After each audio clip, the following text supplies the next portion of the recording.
IVRCL একটা কোম্পানিকে Hyderabad best 164 টাকার অর্ডার দেওয়া হয়েছিল এবং তারপর আমাদের কাছে কমপ্লেন আসার পর আমরা বারবার ওদের কাছে প্ল্যানিং চাই, কিন্তু ওরা আজ পর্যন্ত আমাদের প্ল্যানিং দেয়নি বলে এটা কমপ্লিট হচ্ছিল না।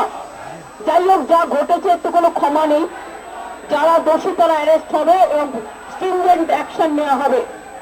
এবং কিভাবে টেন্ডার পেলো, কি করে করলো, আগের কাজ যদি শুরু হয়ে যায় আমরা তো বন্ধ করতে পারি না, তাহলে আবার আমাদের কোর্ট বলে কেন বন্ধ করেছে, নানা ব্যাপার আছে।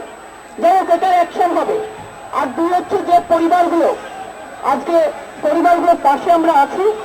এখন আমরা বুঝতে পারছি না, এখনো নিচে সবাইকে রেস্কিউ না করা পর্যন্ত টোটালটা বলতে পারছি না, কিন্তু পরিবারগুলোর পাশে আমরা আছি।